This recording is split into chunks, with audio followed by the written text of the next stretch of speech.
बोलो जगदम्बे मात की जय। श्री हरि ओम श्री परमात्मने नमः। श्रीमद्वैपायन मुनि वेद व्यास प्रणीत महाभागवत देवी पुराण 77वां अध्याय। कामरूप तीर्थ में प्रतिष्ठित 10 महाविद्याओं का वर्णन तथा कामाख्या कवच। श्री नारद जी बोले, महेश्वर, कामरूप क्षेत्र में 10 महाविद्याओं की अधिष्ठात्री देवी महेश्वरी कौन है? उनके विषय में हमें बताइए।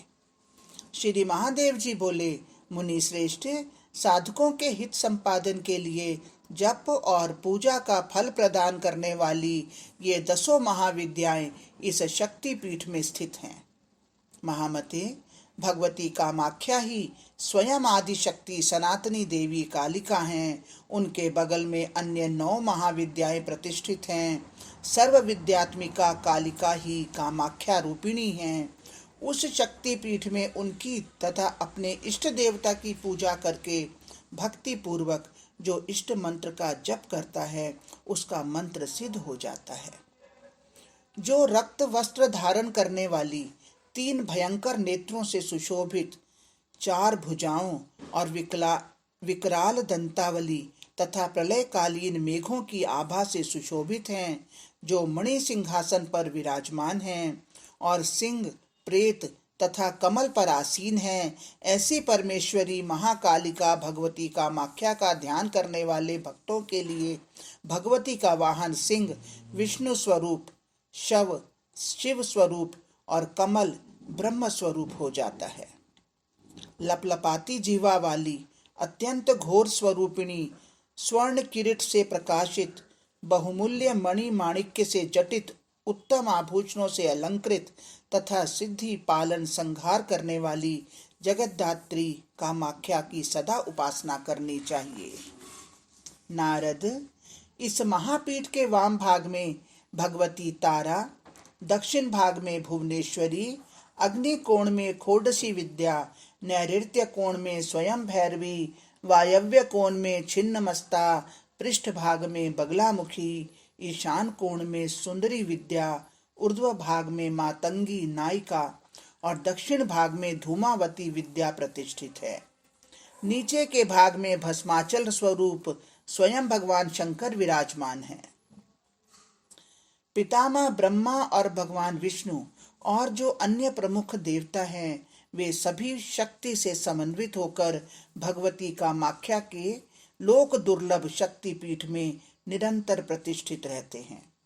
मुनि श्रेष्ठ, भगवती को परम प्रसन्न करने की इच्छा वाला जो जितेंद्रिय व्यक्ति भक्ति पूर्वक अपनी शक्ति के अनुसार प्राप्त वैभव के अनुकूल विविध उपचारों से शक्तिपीठ में परिकर सहित भगवती की पूजा करता है, उसको पुनर्जन्म की आशंका नहीं रहती।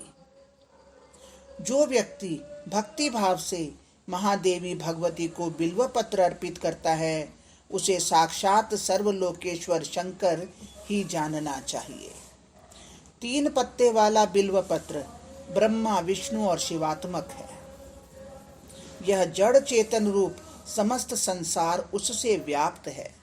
मुनि श्रेष्ठ, जो व्यक्ति उस बिल्व पत्र को पूर्णा भगवती को अर्पण करता है, उसे संपूर्ण संसार का दान करने का फल प्राप्त होता है। वह उत्तम मनुष्य पूर्ण काम होकर पृथ्वी पर विचरण करता है, उसका यह जन्म कृतार्थ हो जाता है तथा कहीं पुनर्जन्म नहीं होता। महामते, भगवती के उस शक्तिपीठ में शरीर में भस्म लगाकर भक्ति पूर्वक जो व्यक्ति भस्माचल स्वरूप भगवान शंकर की पूजा करता है, वह मनचाहा भोग प्राप्त कर परम मोक्ष को प्राप्त कर लेता है। शैव, शाक्त और वैष्णव को सर्वदा रुद्राक्ष धारण किए रहना चाहिए।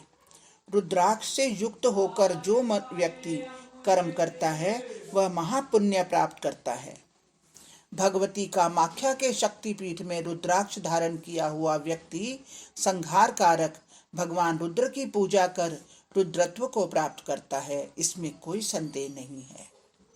भगवती कामाख्या के शक्तिपीठ में अमावस्या, चतुर्दशी, अष्टमी और तिथि क्षय होने पर या नवमी तिथि की रात्रि में भगवती भैरवी का साहस पूर्वक जो जितेंद्रिय व्यक्ति निर्भय होकर मंत्र जपता है, उसे निश्चय ही भगवती का प्रत्यक्ष दर्शन होता है। आत्म संरक्षा और मंत्र सिद्धि के लिए जो व्यक्ति देवी भगवती के कवच का पाठ करता है, उस व्यक्ति को कभी भय नहीं होता। मुनि श्रेष्ठ, इसलिए पूर्व में मनुष्य को रक्षा विधान करके निर्भीक होकर सावधानी पूर्वक अपने इष्ट मंत्र का जप करना चाहिए। नारद जी बोले, महेश्वर, महाभय को दूर करने वाला भगवती कामाख्या का कवच कैसा है, वह अब हमें बताएं। श्री महादेव जी बोले, सूरश्रेष्ठ, भगवती कामाख्या का परम गोपनीय महाभय को दूर करने वाला तथा सर्व मंगलदायक वह कवच सुनिए, जिसकी कृपा और स्मरण मात्र से सभी योगिनी डाकिनी गण, विघ्नकारी राक्षसियां और बाधा उत्पन्न करने वाले अन्य उपद्रव, भूख, प्यास, निद्रा आदि अन्य विघ्नदायक दूर से ही पलायन कर जाते हैं। इस कवच के प्रभाव से मनुष्य भय रहित, तेजस्वी तथा भैरव तुल्य हो जाता है। जप, होम आदि कर्मों में समासक्त मन वाले भक्त की मंत्र तंत्रों में सिद्धि निर्विघ्न हो जाती है। अब कामाख्या कवच।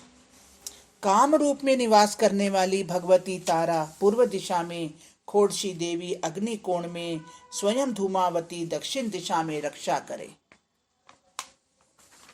नैऋत्य कोण में भैरवी, पश्चिम दिशा में भुवनेश्वरी और वायव्य कोण में भगवती महेश्वरी छिन्नमस्ता निरंतर मेरी रक्षा करे। उत्तर दिशा में श्री विद्या देवी बगलामुखी, ईशान कोण में महात्रिपुर सुंदरी सदा मेरी रक्षा करे। भगवती कामाख्या के शक्तिपीठ में निवास करने वाली मातंगी विद्या ऊर्ध्व भाग में और भगवती कालिका कामाख्या स्वयं सर्वत्र मेरी नित्य रक्षा करे। ब्रह्म रूपा महाविद्या सर्व विद्यामयी स्वयं दुर्गा सिर की रक्षा करे। भगवती श्री भवगेहिनी मेरी ललाट की रक्षा करे। त्रिपुरा दोनों भवों की रक्षा करें। शर्वाणी नासिका की, देवी चंडिका आंखों की तथा नील सरस्वती दोनों कानों की रक्षा करे। भगवती सौम्य मुखी मुख की, देवी पार्वती ग्रीवा की और जीवा ललन भीषणा देवी मेरी जीवा की रक्षा करें। वाग देवी वदन की, भगवती माहेश्वरी वक्षस्थल की, महाभुजा दोनों बाहुओं की, सुरेश्वरी हाथों की उंगलियों की रक्षा करें। भीमास्या पृष्ठभाग की, भगवती दिगंबरी कटी प्रदेश की, महाविद्या महोदरी सर्वदा मेरे उदर की रक्षा करे।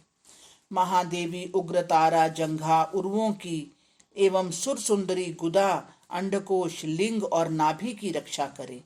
भवानी त्रिदिशेश्वरी सदा पैर की उंगलियों की रक्षा करे। देवी श्वासना रक्त मज्जा अस्थि मांस आदि की रक्षा करें। भगवती कामाख्या के शक्तिपीठ में निवास करने वाली, महाभय का निवारण करने वाली देवी महामाया भयंकर महाभय से मेरी रक्षा करे। भस्माचल पर स्थित दिव्य सिंहासन पर विराजमान रहने वाली श्री कालिका देवी सदा सभी प्रकार के विघ्नों से मेरी रक्षा करे। जो स्थान कवच में नहीं कहा गया है, अतएव रक्षा से रहित है, उन सब की रक्षा सर्वदा भगवती श्री सर्वरक्षण कारिणी करे। मुनि श्रेष्ठ, मेरे द्वारा आपसे कहा गया सभी प्रकार की रक्षा करने वाला भगवती कामाख्या का जो यह उत्तम कवच है, वह अत्यंत गोपनीय और श्रेष्ठ है। इस कवच से रक्षित होकर साधक निर्भय हो जाता है। मंत्र सिद्धि का विरोध करने वाले भयंकर भय उसका कभी स्पर्श तक नहीं करते। महामते, जो व्यक्ति इस महान कवच को कंठ में अथवा बाहु में धारण करता है, उसे निर्विघ्न मनोवांछित सिद्धि मिलती है। वह अमोघ आज्ञा वाला होकर सभी विद्याओं में प्रवीण हो जाता है तथा सभी जगह दिनानुदिन मंगल और सुख प्राप्त करता है। जो जितेंद्रिय व्यक्ति इस अद्भुत कवच का पाठ करता है और सुनता है, वह भगवती के दिव्य धाम को जाता है। यह सत्य है, सत्य है, सत्य है, इसमें कोई संशय नहीं है। हरिओम तत्सत, हरिओम तत्सत। इस प्रकार श्री महाभागवत महापुराण के अंतर्गत श्री महादेव नारद संवाद में श्री महाकामाख्या कवच वर्णन नामक 77वां अध्याय पूर्ण हुआ। हरिओम तत्सत, हरिओम तत्सत। ओम श्री परमात्मने नमः। श्रीमद्वैपायन मुनि वेद व्यास प्रणीत महाभागवत देवी पुराण 78वां अध्याय। कामाख्या देवी तथा सदाशिव भगवान शंकर की उपासना का विशेष महत्व। बिल्वपत्र तथा बिल्व वृक्ष की महिमा एवं कामाख्या पीठ का वर्णन। श्री महादेव जी बोले, भगवती कामाख्या के शक्ति पीठ में जो व्यक्ति वैशाख की तृतीया तिथि को भगवती चंडिका की पूजा करके उनके श्रेष्ठ मंत्रों का जप करता है, उसको करोड़ों गुना अधिक पुण्य प्राप्त होता है तथा उसका पुनर्जन्म नहीं होता। चतुर्दशी तिथि को शिवरात्रि के दिन रात्रि में मुझ शंकर की पूजा करके देवताओं के लिए भी दुर्लभ सर्व तीर्थ स्वरूप भगवती कामाख्या के उस शक्ति पीठ में उपवास करके सावधान होकर मनुष्य को प्रत्येक प्रहर में सदा वहां स्थित रहकर परम भक्ति पूर्वक देवी की पूजा करनी चाहिए। ऐसा करने से वह सैकड़ों अश्वमेध यज्ञ करने के समान महापुण्य प्राप्त करता है और काशी में स्नान दान आदि जन्य जो फल प्राप्त होता है वह कामाख्या पीठ में शिवरात्रि के पूजन से प्राप्त हो जाता है। मुनि श्रेष्ठ, कुरुक्षेत्र में करोड़ों गायों का दान करने से जो फल होता है उससे अधिक फल उसे प्राप्त हो जाता है। भक्ति पूर्वक जो व्यक्ति मुझे एक बिल्व पत्र प्रदान करता है वह उत्तम मुक्ति को प्राप्त करता है। यह सत्य है, सत्य है, इसमें कोई संदेह नहीं।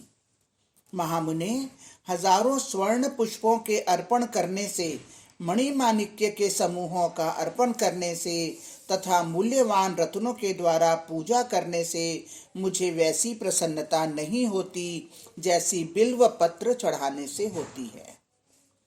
बिल्व वृक्ष के नीचे लोक कल्याणकारी भगवान शंकर की पूजा करके मनुष्य श्रेष्ठ सुरत्व को प्राप्त करता है और उससे उसका वियोग नहीं होता। बिल्व वृक्ष के मूल में उत्तमोत्तम तीर्थों का वास होता है। वहां भगवान शंकर की पूजा करने से महापातक का नाश होता है। सभी लोकों के कल्याण के लिए सर्वलोकेश्वर ब्रह्म रूप साक्षात रुद्र बिल्व वृक्ष के रूप में पृथ्वी पर प्रतिष्ठित है। मुनि श्रेष्ठ, इसलिए बिल्व वृक्ष का मूल महापातक का नाश करने वाला तथा सभी तीर्थों से उत्तम है। महामते नारद, गंगा, काशी, गया तीर्थ, प्रयाग, कुरुक्षेत्र, यमुना, सरस्वती, गोदावरी, नर्मदा तथा अन्य उत्तम तीर्थ सदा बिल्व वृक्ष के मूल में सन्निहित रहते हैं, ऐसा जानना चाहिए। वहां जो देव तथा पितृ कर्म विधान पूर्वक किया जाता है वह निश्चित ही करोड़ों जन्मों तक अक्षय रहता है, ऐसा जानना चाहिए। जो मनुष्य बिल्व वृक्ष के नीचे देह त्याग करता है वह परम आनंद और ब्रह्मादि देवताओं के लिए भी दुर्लभ पद प्राप्त करता है। यह बिल्व वृक्ष पुण्यतम, श्रेष्ठतम तथा भगवान शंकर के लिए सदा प्रीतिकारक है। इसलिए 3 पत्तों वाले बिल्व पत्र से भगवान शंकर की पूजा करके मनुष्य संसार के बंधनों से मुक्त हो जाता है। बिल्व पत्र भगवान शंकर के लिए परम आनंददायक है, जिसे समर्पित कर मनुष्य सद्य महापुण्य प्राप्त कर लेता है।